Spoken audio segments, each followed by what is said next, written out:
सो hi hello everyone. ठीक है, आज हम लोग आ गए हैं एसएसटी के लास्ट क्लास में, जो कि है आपका क्या सारे मैप्स का क्लास। ठीक है, इसमें हम पूरे आपके एसएसटी क्लास 10 का जो बोर्ड कल है उसमें जितने भी मैप्स आपके सिलेबस में हैं सब आज के एक वीडियो में कवर करेंगे। ठीक है, इसका नोट्स आपको पीडीएफ जो है इसका आपको मिलेगा। ठीक है, डिस्क्रिप्शन में। तो सबसे पहला हमारा क्या आता है, आयरन ओर के बारे में। आयरन ओर के बारे में आप फटाफट से आयरन ओर देख लेते हैं। तो कुछ आयरन ओर्स हैं हमारे इंडिया में, जैसे एक ये आपका है मयूरभंज। ठीक है, क्या है मयूरभंज। एक बेलेरी है, फिर कुंदेरमुख है, दुर्ग है और बेलाडीला है। ठीक है, तो ये कुछ आपके क्या है आयरन ओर। फटाफट से आप देख लो सबकी लोकेशन क्या है। ये आपको पता ही है ये क्या है, ये एरिया जो है आपका ये बांग्लादेश का एरिया है। ठीक है, फिर इसके जस्ट बगल में ये वाला जो पार्ट आ रहा है ये आपका किसका है, वेस्ट बंगाल। इससे जस्ट सट के आपका क्या है उड़ीसा। तो उड़ीसा में क्या बन रहा है आपका, क्या पड़ रहा है मयूरभंज। ठीक है, मयूरभंज कहाँ है, उड़ीसा में हो रहा है। ठीक है, उड़ीसा में ये आयरन ओर आ रहा है। दूसरा आपका क्या है दुर्ग। तो दुर्ग आयरन ओर देखते हैं फटाफट से कहाँ है।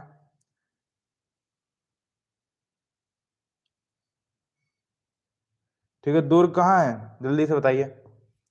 तो ये जो आपने पूरा एरिया देख रहे हैं जिसमें दोनों है, उसमें एक तो आपका दुर्ग है और दूसरा बेलाडीला। ये दोनों आपका किस में आता है, छत्तीसगढ़ के एरिया में आ जाता है। किस एरिया में, छत्तीसगढ़ स्टेट में आ जाएगा।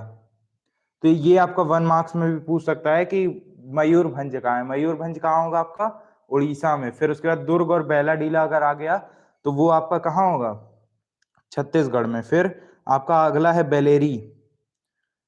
बेलेरी कहाँ है, कर्नाटक में। ठीक है, ये आपका क्या हो गया, कर्नाटक वाला एरिया हो गया। फिर आपका कुंदेरमुख। ठीक है, कुंदेरमुख में भी आपका दिया है। फटाफट से यहाँ आपका जो है दिया है स्टेट्स। दुर्ग कहाँ है, छत्तीसगढ़। मैंने बताया था दुर्ग आपका छत्तीसगढ़ में पड़ जाता है। बेलाडीला भी छत्तीसगढ़ में ही आ रहा है आपका। ठीक है, मयूरभंज आपका उड़ीसा में आ जा रहा है। फिर ये जो दोनों है बेलरी और कुंदेरमुख आपका कर्नाटक में आ जा रहा है। तो ये था आपका आयरन ओर का। नेक्स्ट आपका क्या है, ऑयल फील्ड्स।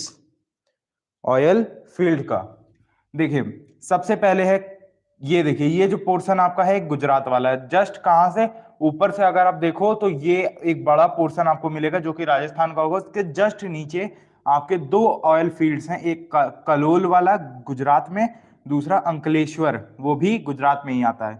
फिर दो हमारा एक और है इधर साइड आपका क्या होता है, अरेबियन सी। मैं लिख दे रहा हूं, इधर साइड आपका क्या होता है, अरेबियन सी। इधर होता है आपका बे ऑफ बंगाल। फिर जो नीचे वाला पार्ट है ये आपका क्या होता है, इंडियन ओशियन का पार्ट।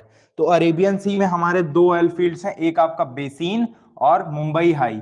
ये दोनों कहाँ हैं, दोनों आपके अरेबियन सी में है। फिर दो और आपका बचा था, दो की दोनों के दोनों असम में है, एक दिग्बोई और एक नाहरकटिया। इंडिया से आप ईस्ट में जब आओगे तो जस्ट आपका सेकंड जो स्टेट है वही दोनों आस ही पास आप बना दोगे तो दोनों में से आपका मान लिया जाएगा डिगबोई या नहरकटिया आया, दोनों में से कोई एक भी आया तो आप जस्ट ईस्ट ईस्ट साइड से इधर से आएंगे आप। ठीक है, जस्ट दूसरा स्टेट में ही आपका दोनों पड़ जाता है। और अगर वेस्ट साइड से आएंगे आप तो इधर पहले स्टेट में दोनों आपका क्या पड़ जाएगा, कलोल और अंकलेश्वर वाला। ठीक है, ठीक है। फिर ये थे आपके क्या कुछ ऑयल फील्ड्स। नेक्स्ट आपका आता है, ये बहुत ही ज्यादा इंपॉर्टेंट है, ये कुछ पिछले सालों में बहुत ज्यादा पूछा जा रहा है। आपका क्या, कांग्रेस सेशन। 3 कांग्रेस सेशन हुआ था। एक आपके सबसे पहले हुआ था 1920, फिर 1927 में, फिर 1929 में। ये आप याद कर सकते हो, वी शेप से बनेगा, वी जैसा कुछ बन रहा है। पहले पहला देख लो भाई, यहां नागपुर में हो रहा है, नागपुर में हो रहा है। ये आपका क्या होता है, उत्तर प्रदेश, मध्य प्रदेश, फिर महाराष्ट्र। तो महाराष्ट्र में क्या है, नागपुर में आपका पहला हुआ था 1920 में। फिर अगला आ गया आपका कहाँ, मद्रास में, मद्रास में हुआ था 1927। फिर अगला आ गया आपका कहाँ, वेस्ट बंगाल के कैलकाटा में 1929। ईयर भी याद रख लीजिएगा, ठीक है, ईयर भी याद हो जाना चाहिए। और स्टेट आपसे अगर पूछ लिया 1 मार्क्स में तो स्टेट भी पता होना चाहिए और इसमें तो ईयर भी। ठीक है, तो ये आपका एमसीक्यू में बन सकता है कि नागपुर जो है आपका कहाँ है, महाराष्ट्र में, कैलकाटा वाला वेस्ट बंगाल में, और मद्रास तमिलनाडु में आ जा रहा है। ठीक है, फिर अगला आ रहा है कुछ इंपॉर्टेंट सेंटर है किसके, इंडियन मूवमेंट्स के। सबको जान लेते हैं फटाफट से। सबसे पहला इंपॉर्टेंट, बहुत ही ज्यादा इंपॉर्टेंट, अमृतसर। अमृतसर।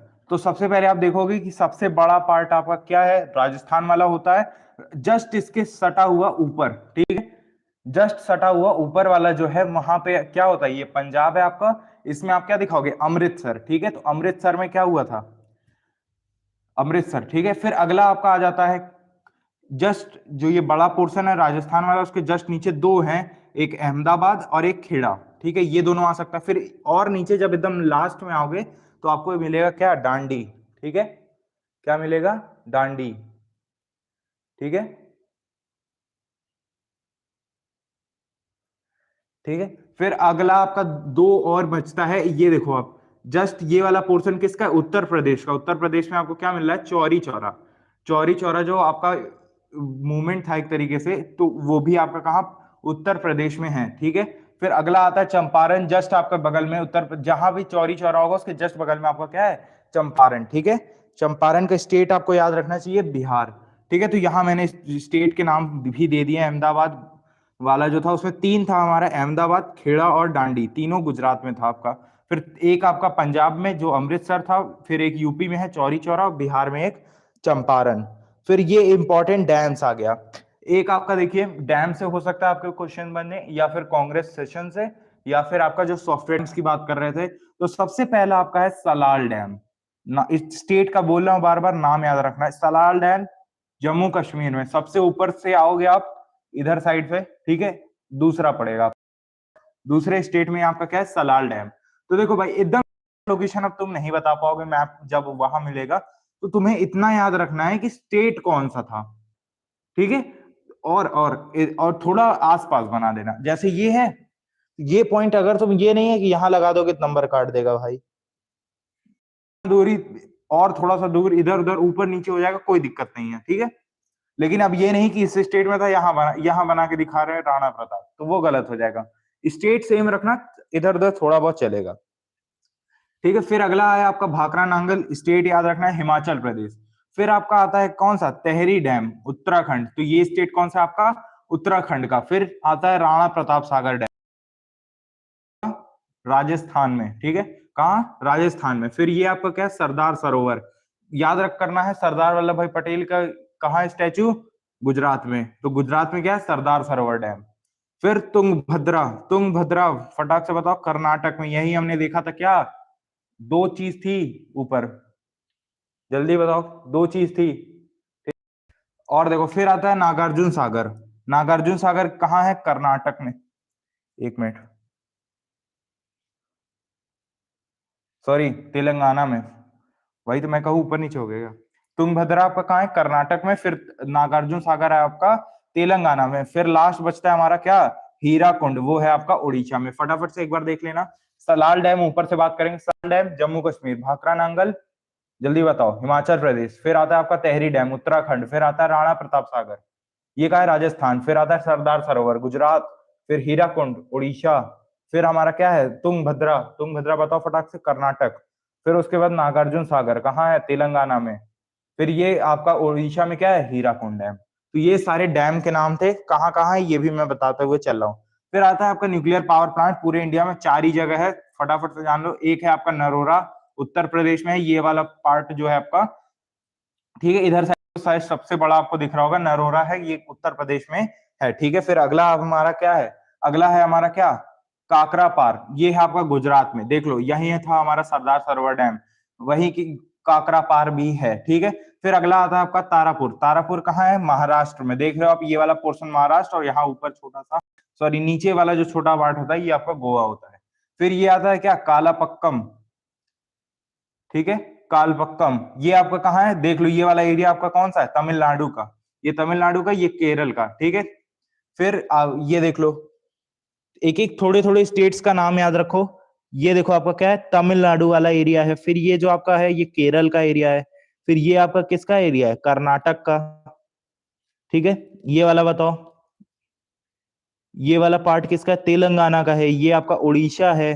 फिर ये आपका वेस्ट बंगाल है, ठीक है। कुछ कुछ स्टेट्स का नाम याद रखो, जैसे ये आपका उत्तर प्रदेश है। फिर ये आपका पार्ट जो है, ये मध्य प्रदेश, जस्ट नीचे महाराष्ट्र।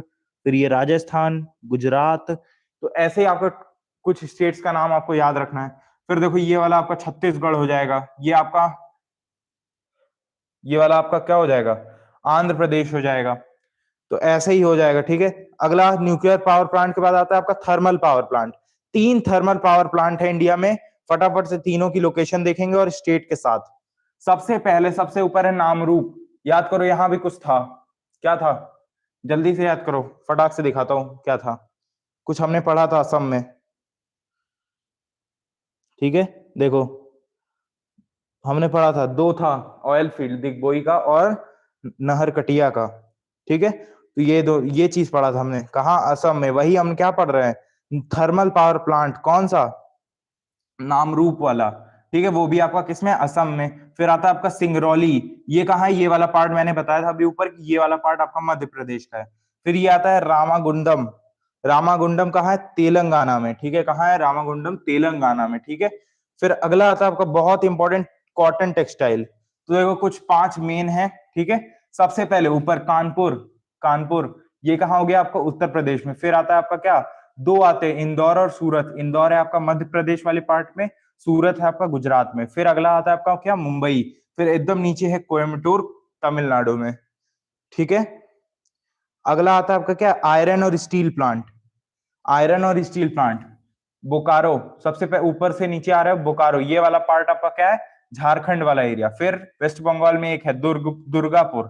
फिर जमशेदपुर, जमशेदपुर बताओ फटाक से कहाँ है, जमशेदपुर झारखंड में, ठीक है, जमशेदपुर झारखंड में। बोकारो वाला भी झारखंड में था। फिर आता है आपका क्या, भिलई, भिलई वाला कहाँ है, जल्दी बताओ, भिलई कहाँ है, मध्य प्रदेश, ये मध्य प्रदेश नहीं होगा, ठीक है। फिर ये आपका क्या है, विजयनगर, विजयनगर कहाँ है आपका, कर्नाटक में होगा, 1 मिनट रुकना, हाँ देखो भाई कर्नाटक में है। फिर आपका क्या है, सलीम, ये है आपका कहाँ, तमिलनाडु में, ठीक है, ठीक है।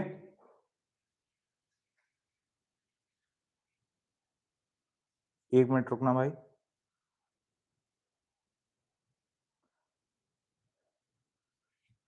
भिलाई है आपका, देखिए ये आपका यहाँ थोड़ा मिसप्रिंटिंग हो गया है, ये मध्य प्रदेश नहीं है भाई, छत्तीसगढ़ है, ठीक है, इमेज में सही है। ये वाला पार्ट आपका कौन सा, छत्तीसगढ़ वाला, ये आप सही कर लेना, ठीक है, ये सही कर लेना। फिर आता है आपका क्या, सॉफ्टवेयर टेक्नोलॉजी पार्क। ये देखो बहुत बता रहा हूँ, 3 मैप में आपको बहुत इंपॉर्टेंट दिख रहा है, जहां तक मुझे लग रहा है इन 3 मैप्स में से कोई एक मैप आने वाला है, एक डैम वाला, एक ये वाला सॉफ्टवेयर टेक्नोलॉजी पार्क, और एक आपका कांग्रेस सेशन। इसमें कुछ सॉफ्टवेयर टेक्नोलॉजी पार्क है, ऊपर से नीचे देखेंगे। सबसे ऊपर नोएडा उत्तर प्रदेश में, फिर गांधीनगर गुजरात, फिर अगला मुंबई और पुणे, 2 है महाराष्ट्र में, कहा, महाराष्ट्र में 2, मुंबई और पुणे। फिर आपका हैदराबाद, हैदराबाद वाला कहाँ होगा, जल्दी बताओ, हैदराबाद कहाँ पड़ता है, हैदराबाद कहाँ होगा, तेलंगाना में, ये वाला एरिया मैंने बताया तेलंगाना, ठीक है। फिर देखो ये आपका बेंगलुरु है, बेंगलुरु कहाँ पड़ता है, कर्नाटक में, कर्नाटक की कैपिटल भी है, ठीक है। फिर आपका देखो तमिलनाडु में एक है चेन्नई, और फिर आपका केरल में है क्या, तिरुवनंतपुरम, तिरुवनंतपुरम। अगला आपका कुछ मेजर पोर्ट्स के बारे में बात करेंगे, कुछ मेजर पोर्ट कौन कौन से हैं।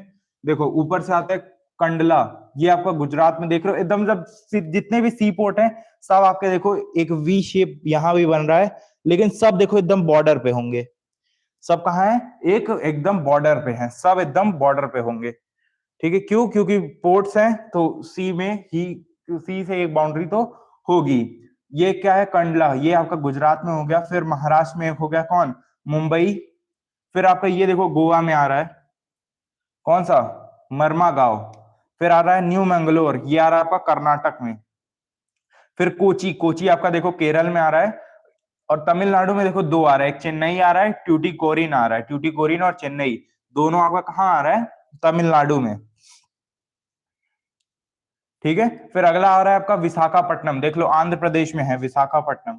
फिर आपका आ रहा है पैरादीप, देख लो उड़ीसा में। फिर हल्दिया वेस्ट बंगाल में, ठीक है। अगला है आपका इंटरनेशनल एयरपोर्ट्स, सबसे ऊपर राजा संसी, राजा संसी वाला कहाँ है भाई, ये जम्मू कश्मीर था, उसके जस्ट नीचे आपका क्या पड़ गया, पंजाब, ठीक है। फिर इंदिरा गांधी इंटरनेशनल कहाँ है, दिल्ली में। फिर आपका नेताजी सुभाष चंद्र बोस वेस्ट बंगाल में, फिर छत्रपति शिवाजी महाराष्ट्र, फिर राजीव गांधी की बात करें इंटरनेशनल एयरपोर्ट है सारे, तो राजीव गांधी इंटरनेशनल एयरपोर्ट कहाँ हो गया आपका, जल्दी बताओ, तेलंगाना में। फिर आपका आता है क्या, मीनमबक्कम, मीनमबक्कम, ये आ रहा है आपका कहाँ, तमिलनाडु में। फिर एक तिरुवनंतपुरम बच रहा है जो कि आ रहा है आपका कहाँ, केरल में। यहाँ देख लो भाई फटाफट से, स्टेट भी दे रखा है, स्टेट भी दे रखा है मैंने। इसका पीडीएफ आपको मिल जाएगा, जैसे ही ये वीडियो खत्म होगी वहां आपको मिल जाएगा। फिर कुछ कोल माइंस के बारे में, बोकारो बताया था मैंने, बोकारो कहाँ होता है, झारखंड में है। फिर आपका अगला आता है रानीगंज जो कि है वेस्ट बंगाल में। फिर ये वाला पोर्शन आपका उड़ीसा है जहां टलचर पड़ रहा है। फिर नेवेली, नेवेली कहाँ है, तमिलनाडु में। ठीक है, देख लो यहाँ स्टेट्स भी दिया है। फिर ये सॉइल टाइप का मैप इंपॉर्टेंट हो जाता है, लेकिन बहुत कम चांसेस है इसके आने की, क्योंकि इसमें देख लो भाई बहुत ही दिक्कत होने वाली है आपको।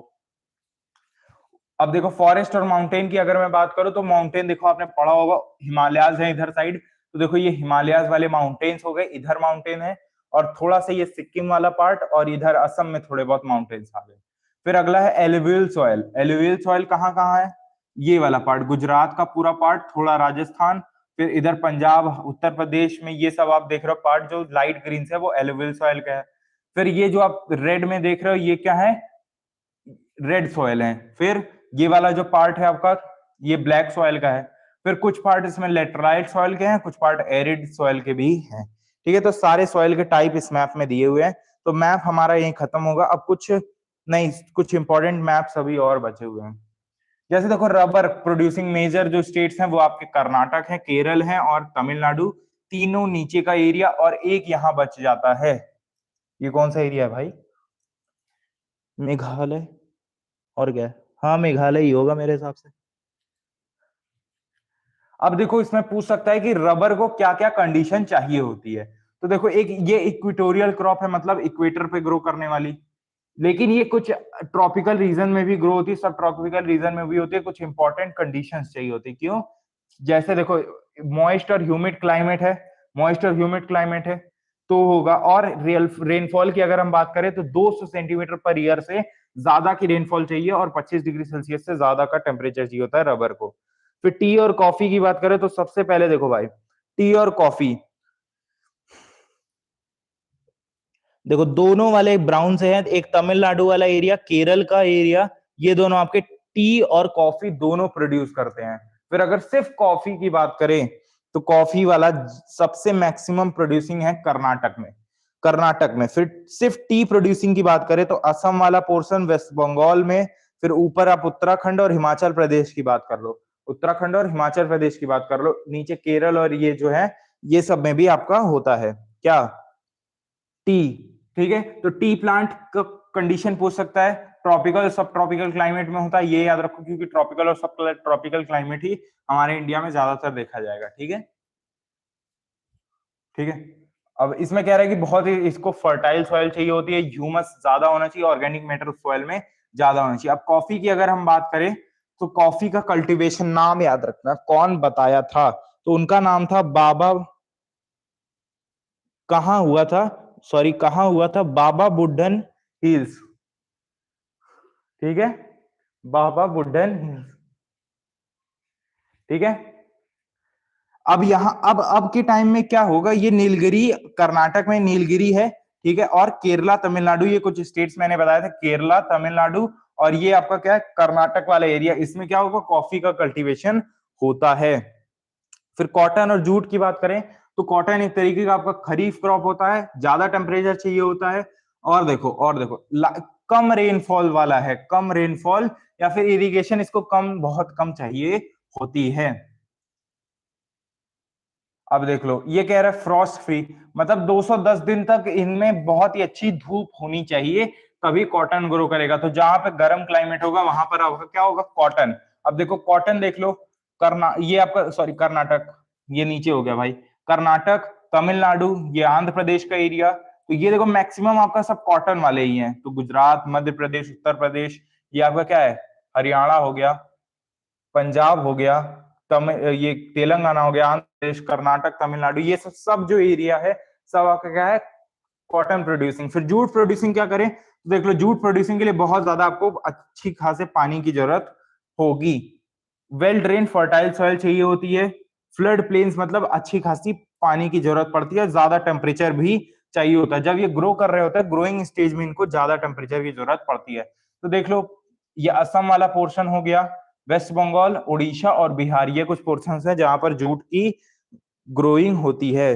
फिर राइस की बात करें तो मेजर एरियाज और माइनर एरियाज हैं। जो डार्क ग्रीन्स में है वो मेजर एरियाज हैं, लाइट ग्रीन्स वाले माइनर एरियाज हैं। माइनर एरिया की अगर हम बात करें तो कुछ पार्ट आप देख रहे हो गुजरात का, फिर इधर महाराष्ट्र वाले एरिया में कर्नाटक का कुछ पार्ट, केरल, तमिलनाडु, फिर ये सब कुछ कुछ पार्ट्स हैं जगह जगह जो कि माइनर राइस प्रोड्यूसिंग है। मेजर की बात करें तो देख लो ये तमिलनाडु का एरिया हो गया, एक आंध्र प्रदेश का एरिया, इधर वेस्ट बंगाल में, फिर इधर बिहार वाला एरिया, ये सब आपके क्या है मेजर राइस प्रोड्यूसिंग। अब राइस क्या है, एक तरीके की खरीफ क्रॉप है जिसको ज्यादा टेम्परेचर चाहिए होता है, 25 डिग्री सेल्सियस जो कि रूम टेम्परेचर होता है उससे ज्यादा टेम्परेचर चाहिए होता है राइस को। अब देखो इसको ज्यादा ह्यूमिडिटी चाहिए होती है और हर साल 100 सेंटीमीटर से ज्यादा की बारिश इसको चाहिए होती है। किसको? राइस को। फिर अगर हम वीट की बात करें तो वीट एक तरीके की रबी क्रॉप्स है। रबी क्रॉप्स क्या होती हैं? जो इनको सोन किया जाता है, विंटर में काटा जाता है, मतलब इनकी जो होती है कटिंग होती है, ये कब किस सीजन में हार्वेस्टिंग होती है आपकी? किस अप्रैल के टाइम में लगभग। ठीक है, ठीक है। अब देखो भाई वीट को क्या होता है, कूल ग्रोइंग सीजन और ब्राइट सनशाइन चाहिए होती है जब पक रहे होते हैं, मतलब लगभग इनके एंड स्टेज में इन्हें बहुत अच्छी सनलाइट चाहिए होती है, लेकिन शुरुआत में इन्हें उतनी सनलाइट नहीं चाहिए होती, ठंडा मौसम चाहिए होता है। तो देखो ठंडी के टाइम में ठंडा मौसम रहता है और जब ये पकने वाले होते हैं, मतलब इतना हार्वेस्टिंग होने वाली थी, उस टाइम धूप आ जाती है। तो यही आपका वीट का होता है। और देखो 50 से 75 सेंटीमीटर का हर ईयर रेनफॉल है, तो आप वीट ग्रो कर सकते हो वहां पर। ठीक है। फिर अगर शुगर केन की बात करें, शुगर केन हॉट और ह्यूमिड क्लाइमेट में होता है जहां पर टेम्परेचर 21 डिग्री सेल्सियस से लेकर 27 डिग्री सेल्सियस तक होता है। और देखो एनुअल रेनफॉल 75 सेंटीमीटर 100 सेंटीमीटर के बीच में होनी चाहिए। अब देखो इरिगेशन चाहिए होता है, कब कब? अगर देखो बारिश बहुत कम हुई तो आपको इरिगेशन करना पड़ेगा ताकि इतना लेवल हो पाए, ताकि अच्छे से शुगर केन ग्रो हो।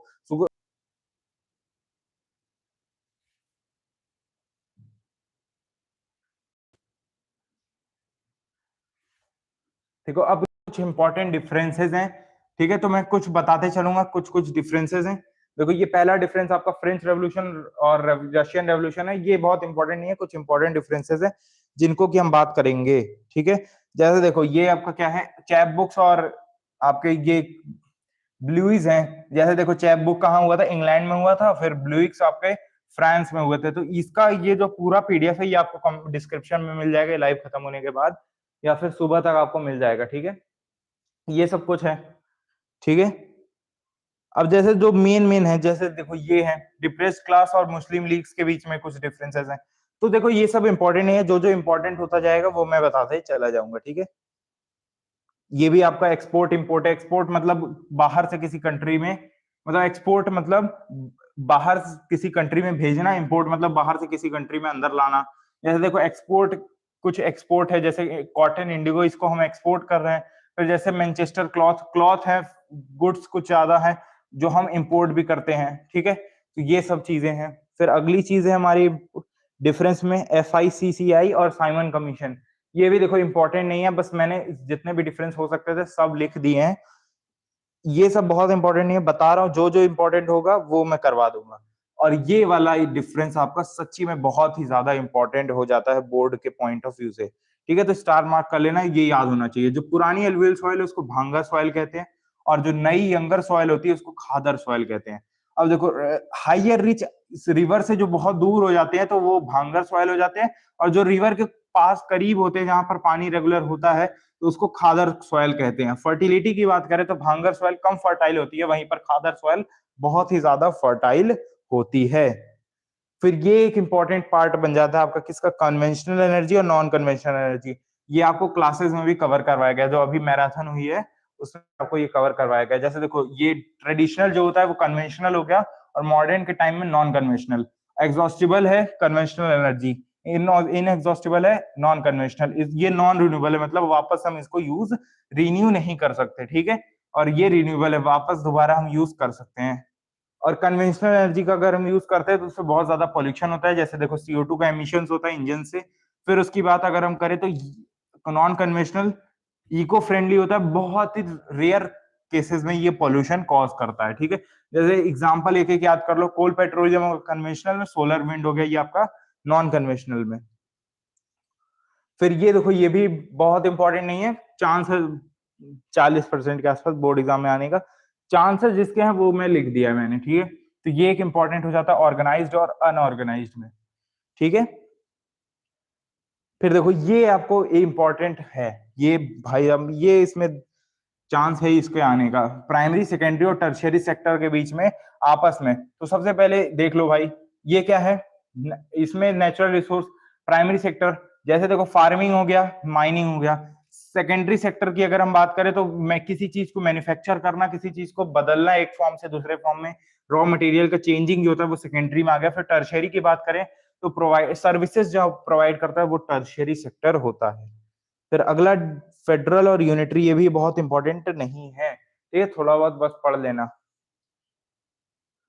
ये भी थोड़ा बहुत ही, ठीक है। ये देखो ये एक इंपॉर्टेंट हो जाता है लिबरल और कंजर्वेटिव के बीच में, ठीक है। लिबरल्स क्या थे बताया गया है आपको, ठीक है। लिबरल्स क्या थे ये आपको बताया गया, जैसे देखो लिबरल्स का आपको पूछ सकता है ये क्या थे, इंडिविजुअल राइट्स और रिप्रेजेंटेटिव गवर्नमेंट्स की, ये सब क्या थे लिबरल्स। फिर देखो अब इसकी बात करें अगर हम तो मोनार्क्स जितने थे, चर्च के जो आपके जो कह सकते हो चर्च में रहते थे वो सब क्या है आपके कंजर्वेटिव हैं, जो कि चेंज को रेजिस्ट करते थे कि चेंजेस ना हो, ठीक है। फिर अगला है आपका क्या, ये भी देखो बहुत इंपॉर्टेंट नहीं है, ठीक है। आगे आते हैं, ये देखो ये बहुत इंपॉर्टेंट हो जाता है आपके उसके लिए, ठीक है। नॉन कॉपरेशन मूवमेंट और सिविल डिसोबीडियंस, ईयर याद रखना 1921 और 1930, ठीक है। इसमें क्या था स्वराज मतलब खुद का रूल अगर की बात आएगी तो नॉन कॉपरेशन और पूरी तरह से इंडिपेंडेंस के लिए सिविल डिसोबीडियंस मूवमेंट था, ठीक है। फिर अगला internal trade foreign trade, country के अंदर ही अंदर ट्रेड हो रहा है, इंटरनल ट्रेड एक कंट्री से दूसरी कंट्री में ट्रेड हो रहा है, फॉरेन ट्रेड हो गया। अब देखो जब इंटरनल ट्रेड हो रहा है हमारी इंडिया में तो देखो पूरे इंडियन करेंसीज में होगा, लेकिन बाहर से अगर हम ट्रेड करते हैं तो डॉलर में हमें ट्रेड करना पड़ता है, ठीक है। फिर इसमें है आपका पब्लिक और प्राइवेट सेक्टर। पब्लिक सेक्टर क्या होता है, जो गवर्नमेंट के द्वारा ओन किया जाता है, गवर्नमेंट उसको मैनेज करती है, वो पब्लिक सेक्टर। कोई एक इंडिविजुअल या फिर कोई एक कंपनी उसको ओन करती है मतलब उसका होता है, तो वो प्राइवेट सेक्टर होता है। अब देखो इसमें क्या होता है, सोशल वेलफेयर को टारगेट करता है पब्लिक सेक्टर, लेकिन वहीं पर प्राइवेट सेक्टर आपका प्रॉफिट को बढ़ाने में, प्रॉफिट को बनाने में प्राइवेट सेक्टर होता है। जैसे देखो आपके रेलवेज हो गए, जो आपको सर्विसेज हैं गवर्नमेंट की तरफ से, वो पब्लिक सेक्टर है। जैसे रेलवेज, प्राइवेट सेक्टर की बात करें तो रिलायंस हो गया, अमेजोन हो गया, ये सब आपके जो ई कॉमर्स एप्स हैं ये सब किसमें, प्राइवेट सेक्टर्स में। फिर देखो अगला है आपका नेशनल पार्टीज और रीजनल पार्टीज। क्राइटेरिया इसका याद रखना, पूछ सकता है कि नेशनल पार्टी होने का क्या क्राइटेरिया है। तो 6% वोटर्स होने चाहिए उनके किसमें, लोकसभा में, और 4 स्टेट उनके पास होनी चाहिए, या फिर दोनों में और लगाए मतलब कोई एक चीज होनी चाहिए, ठीक है। तो एलिजिबिलिटी या फिर कह ले क्राइटेरिया नेशनल पार्टी और रीजनल पार्टी का पूछ सकता है। फिर देखो ये रोडवेज रेलवेज है, बस एकदम कह दो फर्जी ही है, ठीक है, रोडवेज और रेलवेज में। तो इसी तरीके से हमारा पूरा जो है डिफरेंस वाला भी खत्म होता है। तो पूरा मैंने मैप वर्क करवा दिया, कुछ इंपॉर्टेंट डिफरेंसेस हो गए जिस जो इंपॉर्टेंट थे मैंने बता दिया, और मैं बार बार बोल रहा हूँ आपको ये नोट्स मिल जाएगा, ठीक है। और जो भी मैराथन की है सबकी आप कहोगे तो नोट्स अगर चाहिए तो कमेंट में बता दो, इसकी नोट्स तो पक्का आपको इसके डिस्क्रिप्शन बॉक्स में मिल जाएगी। तो मिलते हैं नेक्स्ट वीडियो में, तब तक पढ़ते रहिए, मचाते रहिए।